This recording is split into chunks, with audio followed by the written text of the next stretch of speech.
here in the Thank you very much. And welcome to MNN. You know, maybe you could become more, you know, associated over here. Yeah, you know, I got to look into it. It's television, I have to you know. Definitely. I've seen your videos. You've got so many. Oh, I've been doing it since yes, you have. Since the Pleistocene. And welcome very much to Conversations. It's a pleasure to welcome to the program a friend of myself and Conversations in the world, I'd say, and that's Keith Kemper. And Keith Kemper's billed, he's a musician, absolutely. We're going to talk some about that. And he's also very involved in music, in the music business or music production. He's a producer of music, and he's got a very good ear and understanding of the implications of the communication, the developments that are coming along. And Keith, welcome. It's really a pleasure. Nice. Thank you very much. Okay, share for us a little bit your own background, please. Sure. I was born in Brooklyn. I have a brother and my mother, father. We, you know, simple family, living, doing the basic things like all family does. When I was much younger, I was very interested in music. My family, especially my mother and my father, they were influenced by Meatloaf. Meatloaf. Boy, that's an enlightened family. Yes. Meatloaf is great. It's really interesting. And the Rocky Horror Show. Wasn't Meatloaf in Rocky Horror on a motorcycle? I don't think they were Rocky Horror, but they definitely were on the same level. No, but Meatloaf was in Rocky Horror on a motorcycle. I think. I think so. You know what? I got to look into that. Yeah, I gotta check that out. And Barry Manilow, which was another influence. He was one of my influences growing up. And of course, disco era, Donna Summer, the Bee Gees, and so forth. Because that's from the '70s. I was born in the '70s. And you know, for some reason, that era was what I appreciated from the music than what's going on today.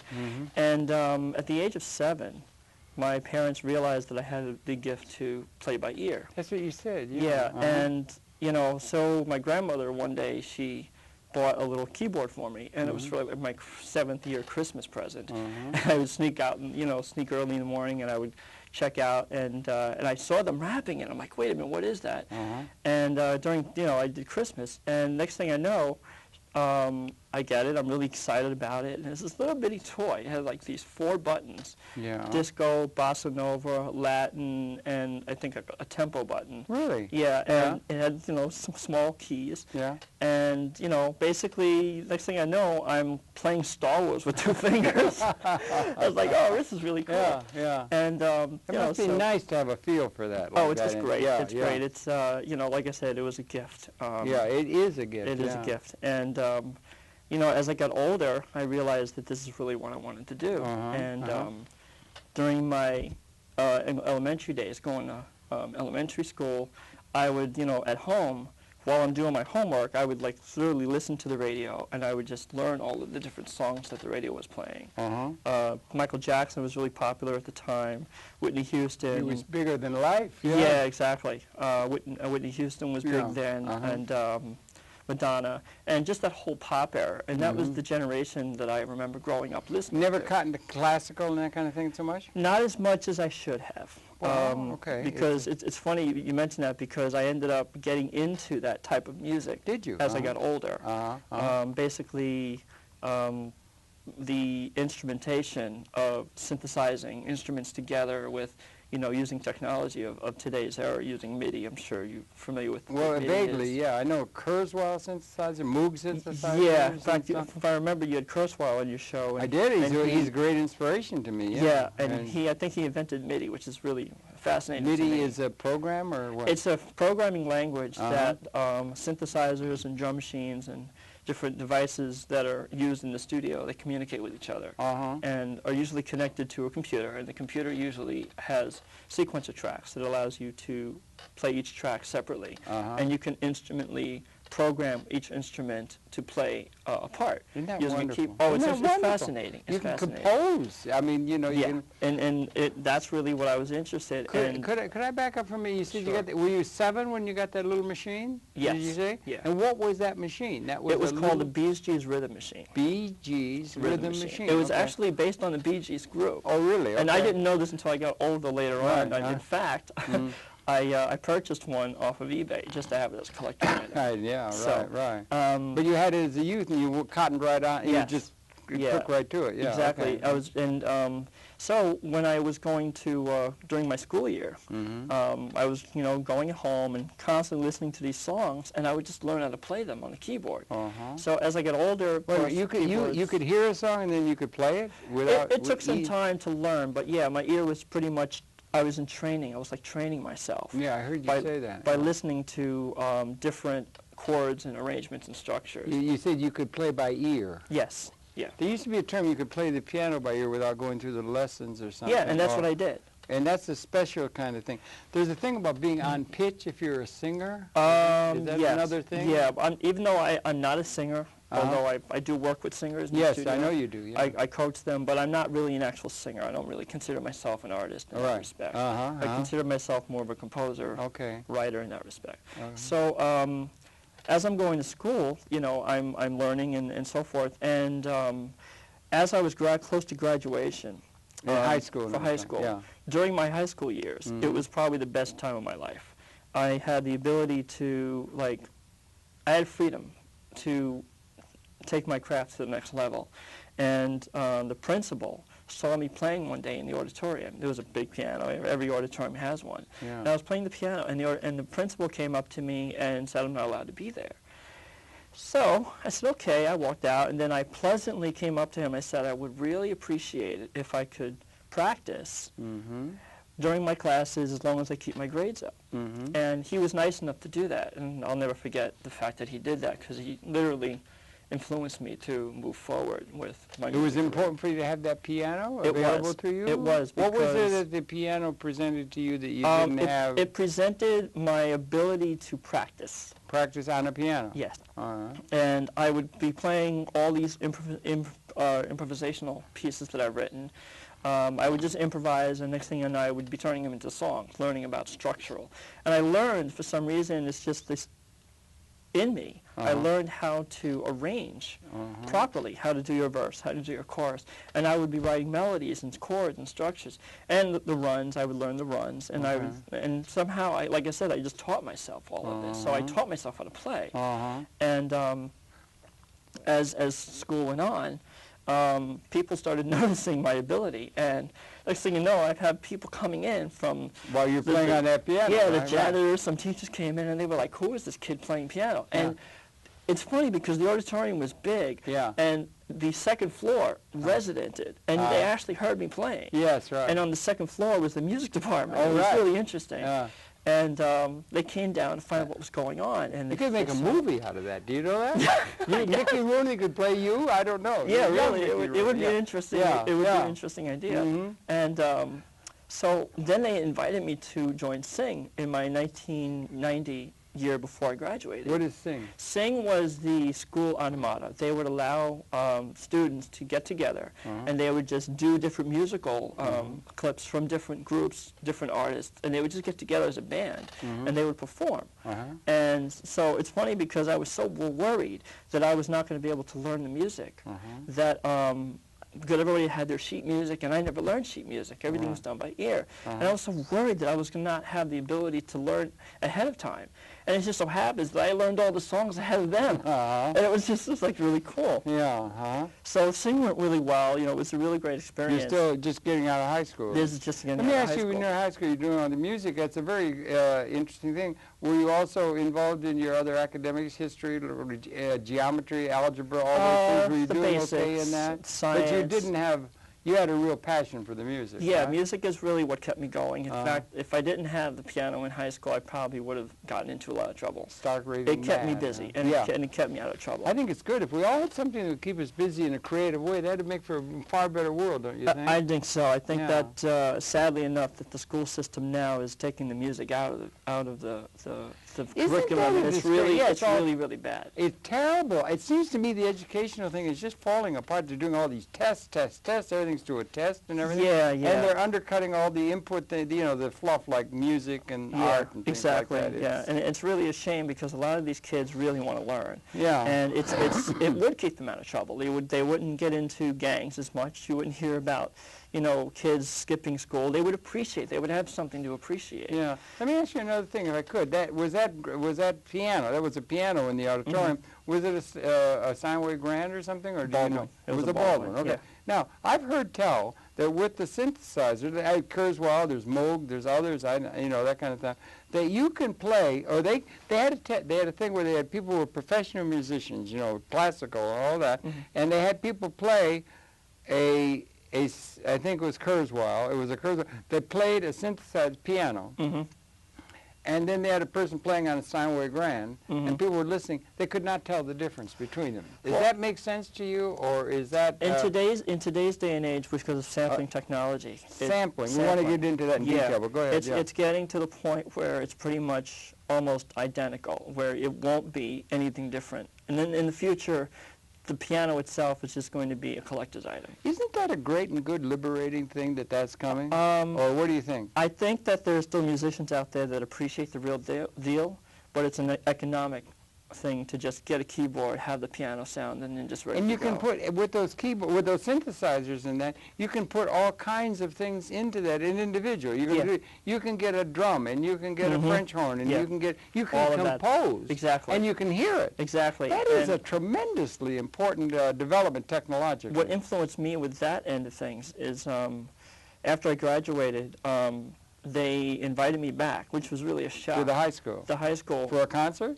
To actually be a music conductor. Really? For Little Shop of Horrors. Oh, really? And that was a great experience. Yeah. And it was my first paying job, too, which was really cool. Oh, you got paid for it? Yes, I did get paid for it. It was really, really cool. And I would be coaching the artists while I'm playing the piano and watching them on stage. And I felt like I was in Broadway, literally, but it was in high school. And that was my experience into, this is really what I want to do. Then I decided that I had this agency I was with that provides You're out of high school now? Yeah, this is out of high school. Did you go to college or not?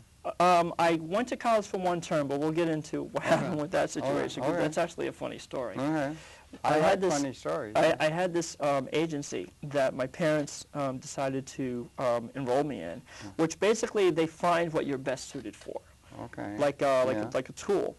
And they found out I was into music. And so I decided that I wanted to learn more about the technology based on the music, not just the theory and the playing part of it. So I ended up going to Center for the Media Arts. Oh, yeah. And I heard you went there, too, you told me. Yes, there's that many people on 26th Street. Yes. Between 7th and 8th. Unfortunately, they're not there no more. They're not there now, but it was a good place. It was a good place. It was a thing that taught media, and we used to do television programs. I got a number of programs that we produced at the Center for Media Arts. It was a good thing. It was a good thing. Private sector, yeah. Yeah, and it was very educational, very hard. You had to really study. So to stay on top of things. You were on the audio side mostly? You weren't into video that much? No, not the audio side was pretty much what I focused on. It was called the Center for Media Arts. Media Arts, right? That's right, yes. And they had this 6-month course called the Basic Audio Recording Techniques.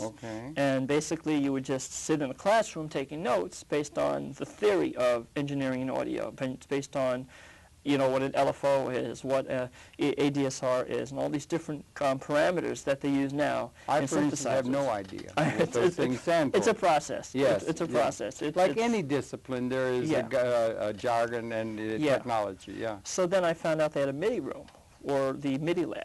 MIDI, which I was really interested in, because by then I had, like I said, I had a Casio keyboard that already had instruments and had the ability to Casio was precursor to Kurzweil. What is the development of the synthesizing capability of having music come out of essentially a computer-generated? It all started. It all started in the early '80s, like '82, '83.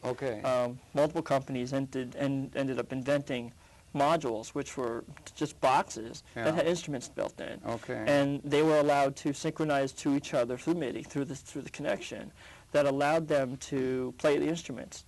And you hooked up a module to a keyboard, and you would trigger it, and it would play the sound from the module. So that gave you the ability to actually trigger the instrument. Okay, now if I could, bear with me, right? Because you got that. So if you got a philharmonic orchestra, I don't know how many different instruments there are, but there's a bunch, aren't there, in the pit? I mean, you got violins, oboe, all that kind of stuff. Can they build now all of those instruments into it? Well, right now, much less even exotic things like gourds from Africa and that. Well, what's How happened- far are they going to reach to the what's world of happened is music? over time, a lot of the hardware synthesizers, because now we have software synthesizers, which we'll get into. Hardware synthesizers from Korg and Roland and Yamaha, like these are the top companies, and Kurzweil as well, were experimenting with getting past just the one module for one sound. And they decided they wanted to go multi-timbral. What do you mean one module for one Well, sound? in the Piano, you mean, or guitar, or any what? instrument, whether it be a bass It would tone, only be a one synth, instrument, it or would be would just be one in the instrument. machine? And in the studio, they would have So all you couldn't these blend racks. them like an orchestra. Right, not or in a the beginning. quartet or Not in something. the beginning. Okay. And what they did was, in the beginning, they had just these individual modules piled on top of each other in the studio. Oh, this is the violin, this is the piano? Yeah, exactly. Okay, yeah. And so as time went on, as just technology Sure, evolved, blend them all. exactly, they got to the point where they were able to use microchips. And would they were have able to store the memory. the violin and that and everything connected so that you would hear a mix? Yes, Okay, exactly. And then yeah. that would be hooked up to a mixer, and then your They must have been speakers. doing mixing in the recording industry much before that. There must have been systems to go back to the 40s. There was Sentimental Journey and They stuff. were doing it without mixing. synthesizers. Yeah, They were doing it live. What was the disadvantage of doing? They were doing it live, so you Right. had the musician there playing, yeah. and then they would mix it with tape or Right. with. I can remember when I was young. I was in third grade. I was in. They recorded a show. I was a star. I was a ham in a show where I was a Okay. ham and everything, and they had to record. And this is for just a citizen, not the industry, but it was recorded on a piece of wire. Okay. It was a little wire thing, Yeah. and they took that and made a disc, a little disc that played some of the songs. and Right, things I that think were- that was some the of jokes. first leap to vinyl, which is what we Yeah, see vinyl, for that record kind of thing. It players was from the way early back. 70s. Yeah. And So it's amazing where technology has taken itself Yes. from and to. yeah. So what happened was, over time, the modules ended up becoming multi-timbral, which allowed you to run more than one sound out of it. Yeah, right. And so- blend them. And blend them together. Right, like a And composer would want to do. Exactly. Yeah. And each module had certain functions of volume and panning for mixing purposes. So Yeah. if you wanted to pan one channel left and another instrument channel right, you can do this. And that moves along timbre and that kind of stuff? Yeah, Or it was the- all through the hardware. Yeah. So then, of course, over time, the modules got more sophisticated, and then the sound quality got more sophisticated from synthesizer quality to sample technology. Sample technology is another jump. It was a major jump. What a wonderful thing for an arranger. Yeah, and so everybody was now sampling live instruments. Now, sampling, spell out what is sampling. Sampling? Yeah. Spell the word sampling? No, I mean, what is sampling in terms of music technology? Sampling was a technique where people are literally recording the actual live instruments into the device and stored it as memory. Like you could take a piece of Elvis Presley or something. And literally, if you wanted to, yeah, sample it. And then through MIDI, you would be able to trigger it back on a keyboard using a keyboard that has a MIDI connection. So you would trigger the instrument, and each key would have a different sample The pitch. instrument and or the voice, the Yeah. vocal, yeah. So you could have him singing, and then you could add something to it and play with it and Well, everything and mix it up. there's multiple ways of setting up the sample, Yeah. where you can actually lay out the samples. If you, let's say, you loaded up 4 different 5 samples in a module, Yeah. you could then assign each sound to a different key on the keyboard through the hardware, through the technology. I see. And then each key would have its own sample. Really? And then from there, as you would trigger the sample, that would be connected to a computer, which would be a sequencing device, Okay. which allowed you to sequence the data as just data. And you wouldn't see it as audio data. You would just see it as data on a screen. I'll be damned. Yeah, and that would be great for DJs. Oh, yeah. And DJs wasn't that precursor to a lot of the hip-hop and stuff? Well, Or that's sampling was what something happened they would was do. the hip-hop market took sampling to the next level, and Mm-hmm. they tried to make it become the format of their existence for instrumentation Yeah. for hip hop music.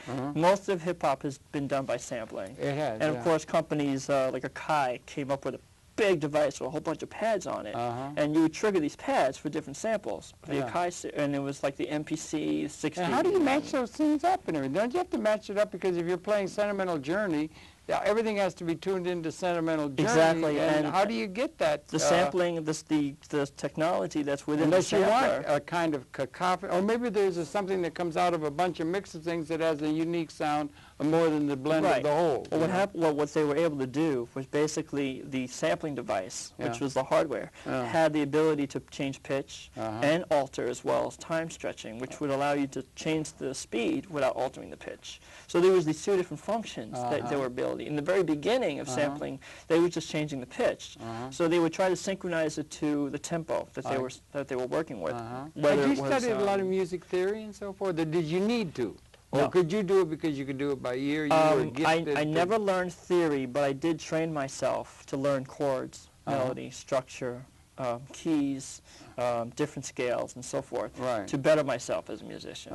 So, and that was self-taught. That was self-taught. Yeah. And that's one of the best ways to learn. I think it's much more fun. And it would lay in the technological groundwork, sort of, in a sense. Here. Exactly. But I had a friend. We had a friend who came and talked to us. We have this group called ACAP, Association of Cable Access Producers, and we had a talk given to us by a real top pro audio guy. Audio is a big thing. Yeah. And he came and he told me that they can take, and bear with me, they could take, let's just say, a unique voice. Let's say Winston Churchill. He had he says a sentence, you know it's Winston Churchill because you could tell it's Orson Welles. You can tell that voice. You can capture that voice in a technology. You capture, and you do enough, I don't know, it didn't take a hell of a lot. You capture the voice, so you've got the voice of Winston Churchill. Right. Then you can program other words. Yes. And the words will come out in his voice. Right. Well, is that something that is there and possible? There's a program now. That's really. There's a software program. Wouldn't the advertising industry really cotton to that, where you've got these voices that stand out in history that we recognize, and they could just rip them off and use them for that could happen. And I wouldn't put it past it to happen them. much. It doesn't seem to But happen. I wouldn't put it past the advertising technologically, is that possible? Yes, it is. Amazing. Amazing. They've come to the point now where what hardware was, which were all these modules and synthesizers and so forth, is now become plugins called software, or software called plugins, which allowed you basically to do the same thing, only instead of having a piece of hardware with the instruments, it's now stored on your computer hard drive as sample libraries. And you could use the same technology, but it's on the screen. And basically allows you to modify the parameters of the instruments right off the screen. And when hardware first started out doing this, they had what was known as MIDI, how can I say it? MIDI editors, which allowed you to edit the functions from the hardware on the screen. But it was the sound was still coming out of the hardware. Then I guess, again, over time, as computers advanced and technology advanced, and microchips started getting smaller, they realized they can store this data on a piece of software. And so now, these days, most studios these days are going to rely on software because it's instant quality, instant, no noise, no hiss, because, you know, in the olden days, and especially in the analog days, you had a lot of hiss, a lot of noise coming out of the mixers and the consoles, because there was just no clean signal, and they were all raw sounding. Which actually is very good. A lot of people like that raw sound. It's a unique sound. The sound of the 20s, you know. That, yeah. And so, of course, over time, technology advanced, and Could now you sample the sound of the 20s and put the modern music in the sound of the 20s? You can do. But what I'm saying is the creative potential seems almost endless. It is endless. Yeah. It is endless. And with software, it's even more endless because you can slice and dice it to wherever you want. So you can take, you know, I can have you say a couple of sentences, and I can remix them in, or just re-edit them using digital audio technology, which basically used to be reel-to-reel. Would it come out in my voice? It would be your voice, yeah. It would be my voice, but then you would have different words? I could take your words and just mix them up and match them. I can see, you can say, hello, how are you? And I can say, how are, you know, you, and then cut it up, and then I would have, say, Harold, and then I can actually reverse the word Harold and say, how are you? And your word will be reversed because the software gave me the ability to do that. And now with sounds like Merlin or magic or something. Well, you know, I guess. I mean, to an outsider. You know. If this technology existed in the 40s, it probably would be magic because a lot of people would not be aware of, wow, this is, we're ahead of our times here. Well, it exists in 2007, and it sounds like magic to me. 2007, yeah. We're at a point where we're at a crossroads. Really? Software. You feel that? Yeah, I do. There's no telling now what's going to be real and what's going to be fake. What are the, if you got a crossroads, usually you have a couple of paths you can go along, like we could blow up the whole planet or we could liberate everything. Oh. Like, you know, that's my theme. Well, what is the two directions indicated from that crossroads the well, I think that in the essence of technology, yeah. For video and audio, it's going to come down to what's more comfortable to work with. Uh-huh. Less user-friendly? User-friendly is a big part, and less expensive. And most of the music companies all good now, trends, I would say, wouldn't you? Yeah, and most of the music companies are seeing this as the trend. Uh-huh. And they're developing software programs that are cheaper and cheaper that can provide better quality and far more superior technology than what the hardware used to be. Mm-hmm. Back in the early 90s, which is when I really got started into all of this, modules and computers and drum machines and samplers could only do so much. You couldn't edit the sound to the level you can today. Filters, if you know what filters are, you can actually change the frequency of a sound so deep that it will go so functional your ear literally wouldn't be able to pick up the signal. No fooling, okay. Hardware didn't have that ability in the beginning. It was coming close to it as the late 90s came in, and as digital technology came in, they invented that technology on the microchips of the hardware. Now that's a big division I can see, analog and digital, and that's what we're going through here at MNN, and all the world is. That's a big crossroads they're on, and the one has much possibilities, and the world is all going digital, right? Yes, I mean, that's one sidebar. It's the whole zero and ones thing, and video and audio, television. The movie industry sees it as the potential of, hey, this is simple to do, it doesn't take much to accomplish, and it's really cheap to get the job done. And so for me, it was very influential. I was very influenced by the technology.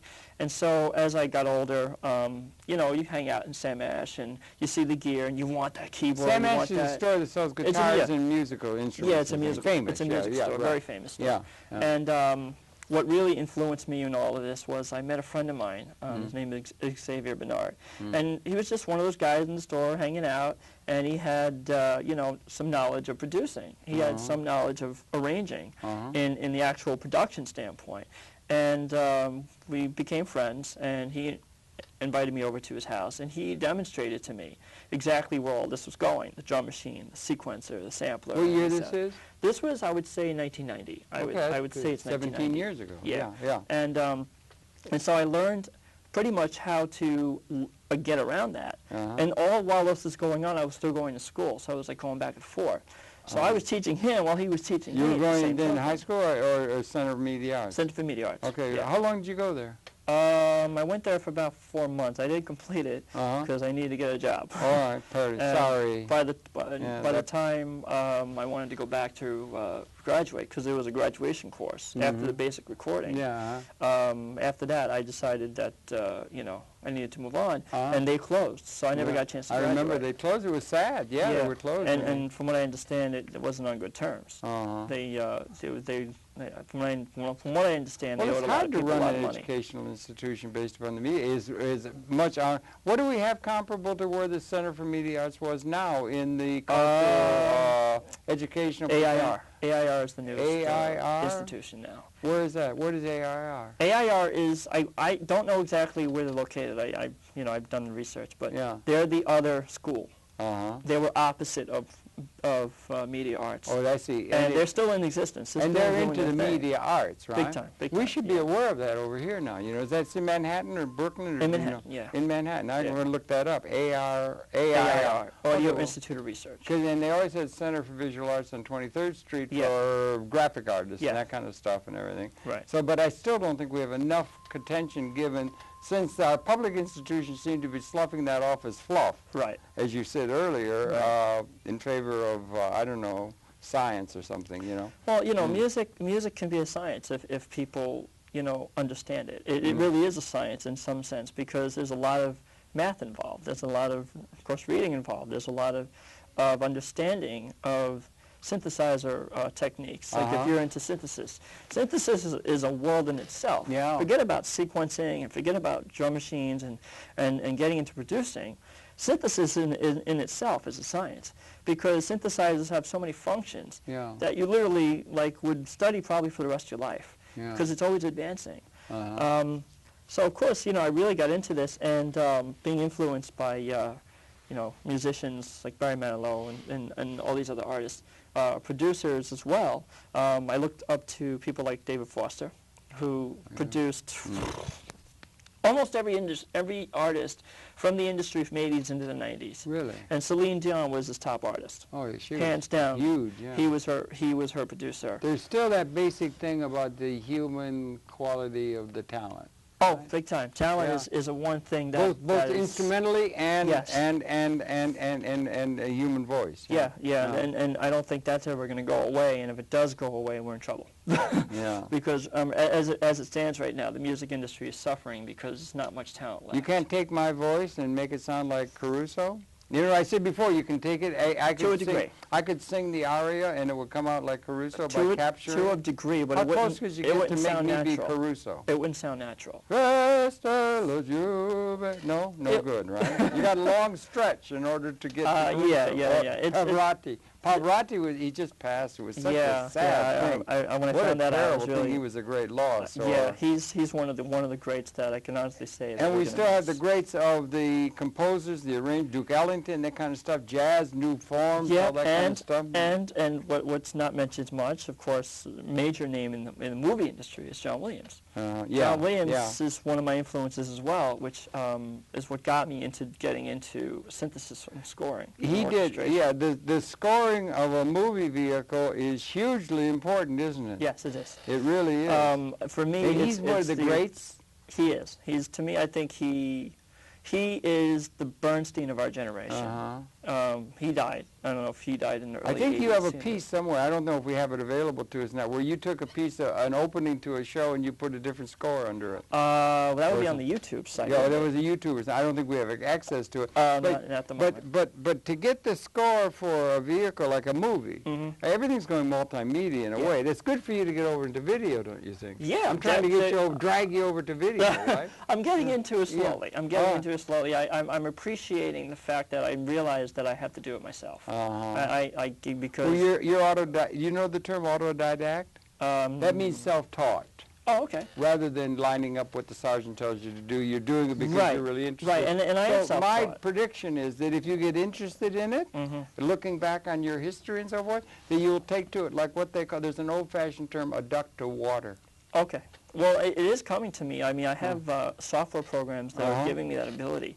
I mean, many years ago, you'd have to spend, I don't know, thousands of dollars to get this kind of stuff. Yeah. Now it's little pennies. Isn't it wonderful? I love it. I think it's great. I think technology is and the trends are all good, aren't they, too? It's becoming, I heard you say user-friendly, and you said less expensive. Those are two very important things for democratizing everything. I'm making possible democratization. Yeah, there's, like I said, there's an appreciation for it, and you have to have patience. Do you think there's genius? I mean, there's certain things, some people have genius, there's a human genius and so forth. The Balinese have a saying, and it's the thing is they say, the Balinese, and this is talking sociologically in a sense, that we have no art, we do everything as well as possible, which is an interesting concept. Do you think that, I was just jesting about Pavarotti, me becoming a Pavarotti. I don't think I'd have to be very, anyway, that kind of thing. You know what I'm saying? But do you think that this technological addendums and that kind of stuff, that there's more talent than we might think, really good talent that available, than there are venues for expressing, and that the artistic part of the human capability collectively seen is going to be much more available to us rather than the few that have been able to be marked for stardom and that sort of thing out of history. Well, you know what I'm saying? I think the talent... There's a lot of talent around. The talent is very important, and whether this industry realizes it or not, without talent and without the people behind the talent, there is no artists, because you have to have some sort of voice. I don't care who you are. I mean, you can rely on the technology. That's what I was saying. I would have to. Yeah. Well, those are the people that want to become, or try. I call them. Well, I hate to say it, but they're wannabes. Because they don't. They realize that they can just market themselves. Do you think you could turn me into a rock and roll star? Is there any chance? Is there any hope for me? I could become the new Elvis? You know what? You know, video sampling. Technology is at the point it's where got limits. I take it. No, there are limits, but it is possible. But it wouldn't be natural. It wouldn't be natural because you're not a singer. And because when someone is an actual natural singer, yeah, but can't you just sample that and then turn me into you could, but Elvis? It wouldn't be natural. It wouldn't sound like the actual artist is singing properly. It would sound like it's actually. They couldn't tell the difference between the They couldn't tell the difference between a Steinway grand and a synthesizer piano. Well, that's they different. Couldn't tell the difference between Elvis and me singing. No, because Heartbreak Hotel. No. Okay, yeah. I think at some point the technology will get there. I don't think they're there yet. We're almost there. Yeah. But sometimes when I'm in the shower, I think, well, we used to, when we were kids, and when we were young, in college, undergraduates and all that, we used to go to a place, I don't know, they don't do it, and Ken Burns has this new thing coming out about the Second World War now, and they got it, they're playing, it's going to be on a couple of weeks on public television. Big deal and everything, and everybody knew song. And they used to have a place that we'd go in Detroit. Okay. I was in Detroit. And you would go to a place that was called the Dakota Inn, and it was a place, it was what we would call like a Ratskeller, or the German background or something. But everybody would sit around a table, a big oak table, and they would sit around, and they would be lined up around, it'd get in, and then everybody would sit down, and they brought mugs of beer. You sing, quart mugs of beer, and then they had a guy sit up there. It was in a round thing. It was like a barrel that he said. He had a piano, and he would play the piano, and then he would sing songs. Okay. I mean, he would play songs, and everybody would just sing. Right. And after a couple of beers, everybody thinks they're Caruso. Do you understand what I'm saying? And it was great camaraderie and everything. Why in the world doesn't humanity sing anymore? Because the reason I talked about Ken Burns, they have a theme song, is Sentimental Journey. Do you know Sentimental Journey? Gonna take a sentimental journey. I think I know the song. Gonna set my heart at ease. Okay. Gonna take... Okay. Enough? Enough. Okay. Yeah, enough. Yeah, okay. Well, I think that the love of music is not like it used to be. You think it's different? It's different people because... don't sing. Do people sing ever? Oh, yeah. There are a lot of people that sing. Unfortunately... They don't have saloons where you go and sing anymore. No, like but you know what? I think the karaoke bars are starting to open that door now. People are starting to get more interested. I've never been to one of those. That's where you sing into a machine? Yeah, they have a machine, and they have the words on the screen. They play the actual You shouldn't have to have the words on the screen. You should have them in your head. We used to have the songs some people don't know the songs, and they Yeah. want to have their spotlight, and so they'll sing. And most of them are out of key, but they do it for fun. And karaoke is sort of like the entertaining value. And then there's certain... Do those karaoke's massage the key and make it so that you're singing on key or something? Well, Can they do that? no. Could they have a machine where it would make you sound like, there are machines you that do sing into this. the machine, and it sounds awful singing between you and the mic, but out of the mic and out of the thing comes a beautiful sound? There is effect processors. Or would that be faking it, and that would be artificial? There are effect processors that do that, but to rely on that and not have an actual voice, if you were to actually we can sing make a on movie stage, out of that. Yeah, the guy has no voice at all, and then Actually, Disney did that. You did? Disney would. They did an interesting idea. They took a virtual character. That's the word. And turned it into a rock star. Right. And it was a brilliant idea. See, I had the idea here, didn't I? Independent. I've never seen the movie. I'm surprised that they haven't done this yet. You see? But the we got a little far afield there. Sorry. Okay. Karaoke basically just gives the average singer or non-singer to have the ability to feel like they are a singer, and they become entertained. Would it be good if everybody themselves. thought they were a good singer, or people used to be in that saloon. Everybody felt great. It was the camaraderie and the warmth because of what was going on, and everybody themselves. joined, and you would sing, and everybody would sing. They'd sing some of those old Heidelberg songs and all that stuff. They just George M. Cohan. Remember George M. Cohan? Yeah. I'm a Yankee Doodle Dandy and stuff. Of course. But they don't seem to have words that sing. I never can understand what anybody's saying in the music anymore. Is that just an old-timer talking about how the music is not understandable now? Because a lot of the music that's being written, or the words that are being written today, are very, I have to say this, lame. A lot of music... Oh, really? Yes, a lot of music that's written in today's industry is for a specific purpose and the marketing value. The appreciation of the music is not there anymore. If you listen to a song on the radio today, you would not have the same appreciation that you would, let's say, early 80s or mid-90s. As the I go 90s, back to the 40s, young Okay, man. well, yeah, They used to have a thing called the Hit Parade. So. Everybody listened to the Hit Parade. And Okay. everybody knew the songs. And You of could course you understand what mentioned- they were saying. And you mentioned jazz and blues, and that's Well, really jazz, where that's a whole nother appreciation thing, of yeah. music really took its toll. Uh-huh. People really started seeing, wow, there's some real serious musicians involved here. Uh-huh. And of course, over time, musicianship got diminished. Uh-huh. Musicians that from my era, I grew up listening in from the 80s and from the early 90s, and some of the 70s. Uh-huh. They were real musicians. They were real, guitar players, real Uh-huh. keyboard players, Right. real drummers that Right, really jammed, right. and the bass player, and then of course you had the background singers, and Yeah. and again the music, it had its own venue. People had what they appreciated. Yeah. Now, if you listen to a song on the radio, it's rare that you can appreciate the song. And then, when's the last time you heard a song on the radio that you're going to remember, 10 years from now? It seems that, no, but if I may, a great deal of life seems that way to me. Like cars. Mm-hmm. Cars used to have a distinctive, you knew exactly that was a 56 Pontiac or something. It had a distinctive, they all look the same to me now. Do you think? Technology. So, I mean, everything is based on chips. I can't tell the difference hardly. I'm not a car expert. I couldn't tell you. No, but it's not only that, it's everything. And then in the music, you don't understand what anybody's saying. Exactly. And what's really sad is the software that they're using to develop the music and the recording techniques, because now everybody is recording on their computer. Everybody is just, all their tracks are digital audio, and it's a big wave across the track. And you're right.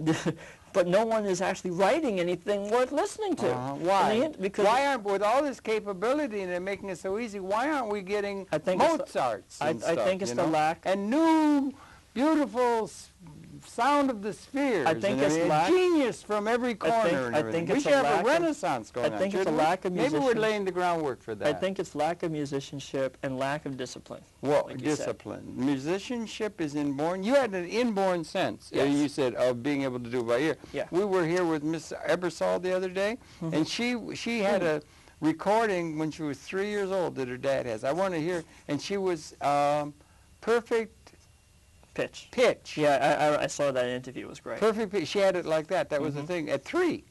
That was really good. That That's was a natural God-given talent. thing. That's yeah, a God-given right. talent. Right. And when you know you have that, if you don't pursue it, there's a problem.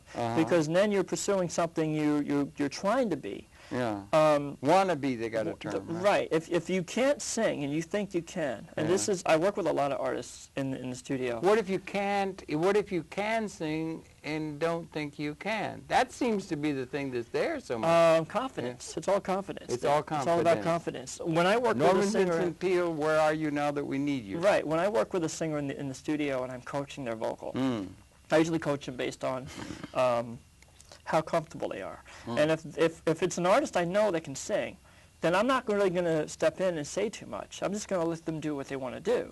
And then if they say, well, what do you think of this? And they sing a line, and I'll listen to it, and I might suggest, well, maybe you want to sing it in this key. And I might have to play it. Suggestions for me? Huh? Do you have any suggestions for me? I don't know. Give up? Vocal lessons. Yeah, okay. Vocal lessons. Okay. That's a whole industry in itself. Yeah.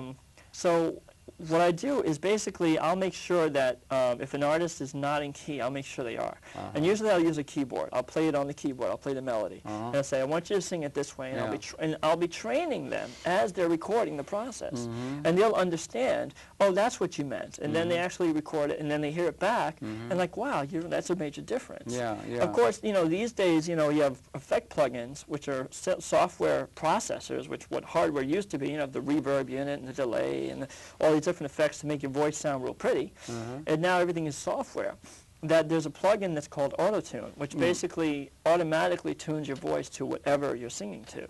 But then what happens is it becomes too artificial. And a lot of producers have to know and differentiate, what's pitch and what's not pitch. The plugin can only do so much.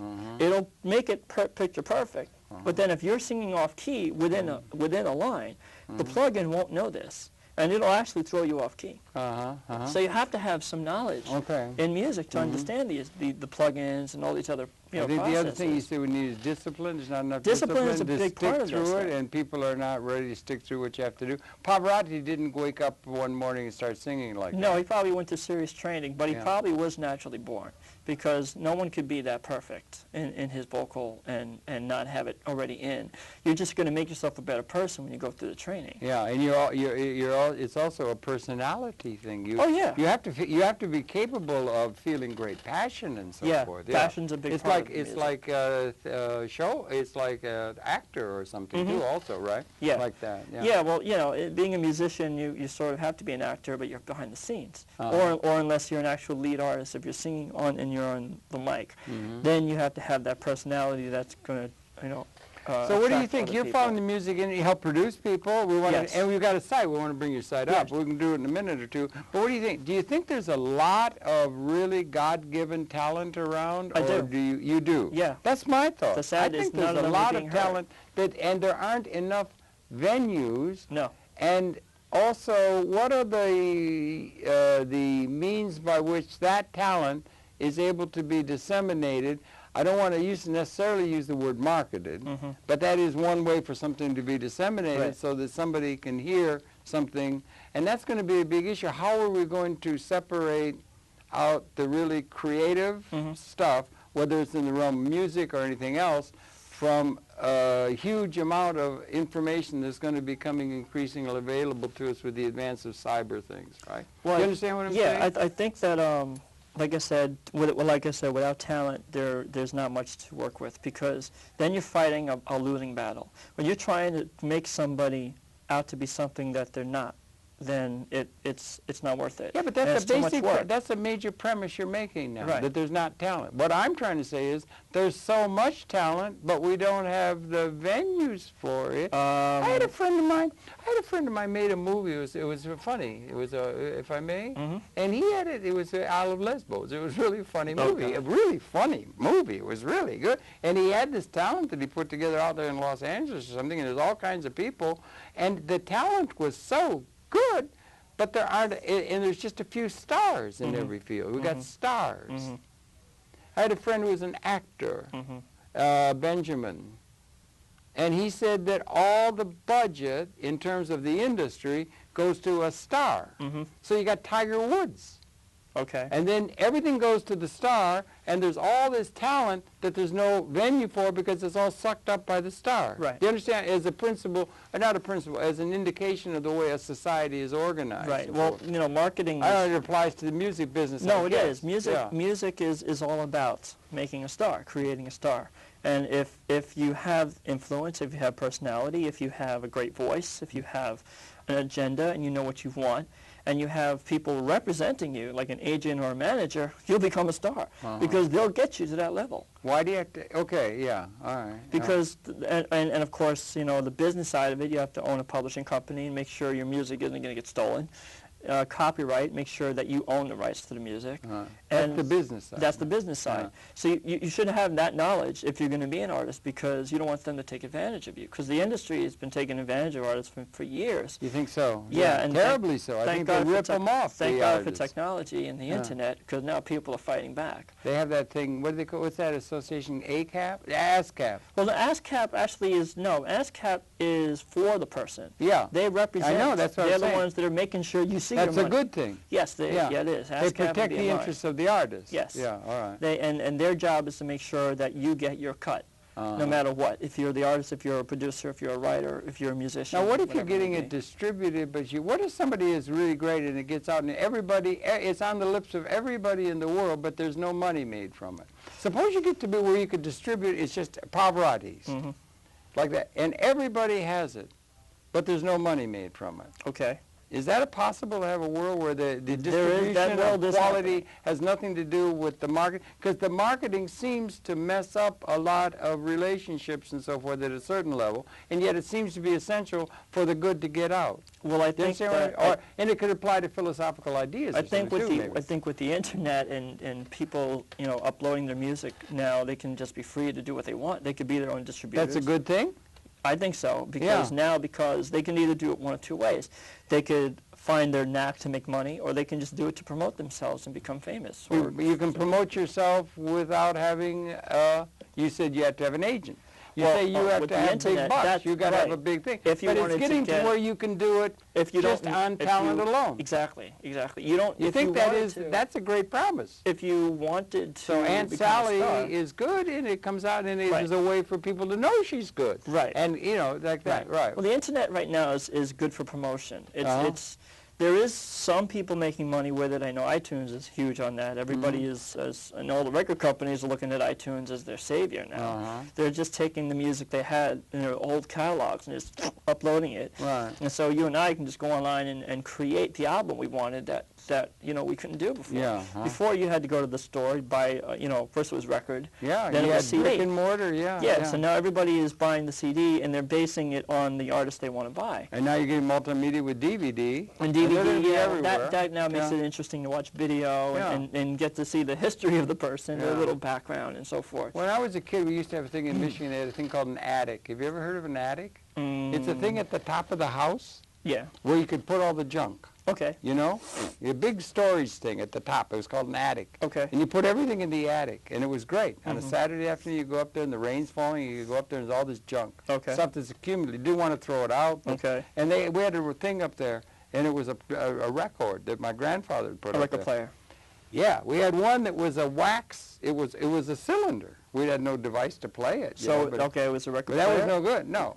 Or Couldn't was play it that an one, but there was actual- another one. Was a disc we could play. Okay. And it came on. We turned it on. You could wind it. You had to wind up the Oh, thing. wow, one of those And old it ones. said this. It was scratchy, and it said this is a demonstration. Are you kidding? No. That must have been I'm the- trying to tell you, young that man. must have been- This is a demonstration recording of the new Columbia talking machine. That's interesting. It was really interesting. That's They had that. The point being is we've come so far to where we got all these synthesizers yeah. and things, and that trend is very hopeful. It is hopeful. I Yeah. think that if people don't get away from the reality that we still need musicians to play these instruments. Right. You don't And think we if can the get away from technology- people? We can get some people out of the picture? Well, Could you you know, the synthesize- industry is getting- Could you create a great sonata with nothing but software? Yes. With no person? Yes. And it might be able to rival that which a person could come up with? Yes, at this point They it's at beat that the stage. chess champion now with the program, don't they? I guess so. That's pretty good. Well, see, what's great about that aspect is that you don't have to spend a lot of money. Uh-huh. And you could do it and feel comfortable with the fact that you created and composed this piece. Maybe human beings are using becoming software. obsolete. I hope not. I hope not too. Yeah, right, You know, right, I still think that we need the human equation Yeah, in there right, because yeah. I'm a musician. I'm not going to rely on the technology to make the music for me. Mm-hmm. Because when that happens, that's when it's over. Uh-huh. Because then the appreciation is gone. Right. So I'd rather sit there and I'd just rather compose the piece, and I'd rather say, I'm going to play the piano part. Next track, I'm going to record the bass. Next track. And it's all I'll in hire the joy musicians. of doing it. Oh, I love It's it. all in the joy of the Yeah. creation. And Maybe I will what we're hire doing musicians to come and maybe play we're underneath getting it to where all of those business considerations that had to always be there and so forth are getting to be where that can be put out of the way, and it can be a release, like a renaissance of the human spirit to everybody. Ames, Iowa, everybody, and everybody's going to be very concerned with the creative things rather than counting beans Right. in order to have a right to have something to eat. Right. We're all enslaved by outdated institutions and so forth. Yeah, perhaps. I'm forgetting But that. listen, one of the problems is there's not enough time in this universe or any parallel universe to get into everything that we could get into. Mm-hmm. And so you've got a site. Let's show them. Maybe we can get George to bring up that site. Sure. And George, maybe you could bring up the MySpace site, and we could talk a little bit about that. And there's a couple demonstrations things, and it's a really handsome site. So why don't you bring that up, George, and then he knows he can play a piece of music or something, or would it be something that you compose? Well, I have a virtual iPod that they A can play. virtual iPod. Yeah. So why don't you try and bring that up, George, now from the computer and play the virtual iPod if you can do that now. And we're talking with Keith Kemper, who is a music producer, and we're talking about all of these matters, and we'll try to bring up that. Maybe if we can't, we'll have to keep talking. Right. But it may be that we're not able to bring that up. But if they can, Well, it should be up already. it would be good if it would, but I don't know. It doesn't seem to be coming up on the screen now, so Unless maybe somebody's we not in the can. So maybe they don't. Okay, maybe we're not able to do that. But anyway, you have a very handsome site. What is it? Why don't you say what it is? Sure. Well, I'm sure you're aware of MySpace. It's been out for like about 2 years now. I think it's about 2 years. And it's slowly becoming the website of choice for a lot of talent in the industry and non-talent. Yeah. A lot of people, they just want to promote themselves. And MySpace is, because it's a free site, people can just make their own website. They can design their background. They can upload their music. They can upload their videos. Right. And it's a good promotional tool. So I say to myself, why not? You know, just go with the flow. The industry is looking at it now. Yes. The record industry is starting to see MySpace as their forefront to grab sort of like a lot YouTube, of talent. kind of, or well, like, YouTube is more for video and for promotion. Where MySpace is more about, you know, who you are as a person, what you do, and you know, creating friends, which basically you have a friends list. Something or other too. They have something called Facebook. Facebook. I just learned about that. A friend of mine. Producer friend of mine showed me that, and I'm just getting into that myself. Those are things where people can interconnect with one another. Which pretty much is the same as MySpace. Yeah. And with MySpace, you basically have a whole bunch of friends on your list. Okay, so we have a generic space. MySpace.com, is that it? Okay, so it's www, you don't need anymore, but MySpace.com / Keith Kemper. That's my site. KEITHKEMPER. Correct. And you will go to this man's site, which is a very rich one. Yeah, and, I basically, I had somebody help me design the site, and then I took it upon myself to upload a virtual iPod, and I took all my music and I uploaded it to the player. This is using the software. music you've composed? Yes. Yeah, And I have a whole bunch of stuff, from scores to dance music. I mean, I do everything. I'm a musician, so I don't limit myself. An artist I'm working with, Gene Roberts, he's an artist that I'm actually still working with. I'm also in the band as well as I'm producing. So you're also a musician. Yes. What do you play? Keyboard. Keyboard is, wait a minute, if I may, keyboard is no longer like piano. Keyboard is like, if it's a synthesizer, you're playing every instrument. It can be both at this point. So when you play, are you playing all the instruments? Yes. That's pretty wide latitude for you to express yourself in many ways. And it's a lot of work, but it's a lot of fun, and there's major appreciation. Can you do it? Can you play all those different instruments spontaneously, like you say, like free-form jazz? I mean, how can you get all the guys in the jazz quintet together to be playing? With the technology, you can assign instruments to split ranges on the keyboard, where you can have the bass, you can have, let's say, the piano, and you can play it together. It's when guys are jamming, let's say freeform, or let's say they're not playing a score. There's no score. They're just playing everything. Then there's a vibe between them when they're really getting good. It's really good. You can feel it. There's a real thing that goes in this thing. Can you match that within some sort of a program on your synthesizer to get the French horn and the saxophone? Yes. But that's a vibe that's magical. Sometimes it doesn't work, you know. No, one guy's going a lot of the times think he's going on a solo. You think he's great, but he's all off out well, of touch with the other. You know what I'm saying? Right. If you're referring to sitting down and writing the parts. A lot of factors are involved. The right instrument, the right quality of the instrument, the right frequency of the instrument plays a big role, like you said. So the French horn and the sax, they have to match perfectly. And that's, of course, you have to be an engineer. And in doing music and producing, it comes with the program. You have to become an engineer. You have to learn about mixing, volume, panning, EQ. You have to learn about how structural, to make it sound as good as possible. So when the listener listens to it, they can appreciate. That's like the music of the spheres, and that's something that could be transferred over on into things like human sociological organization, political organization, programming the planet, a program for a spaceship Earth that gets things on right course, and there's a lot of different things that are coming together and available to us. And music's a great metaphor for the human condition, don't you think? Let's try to. We only got a couple seconds left, so get it all in now. Tie in the whole producing part of this is I work with a lot of people that do dance music. I started out working in a dance label in the early 90s, and that got me experience working as a producer.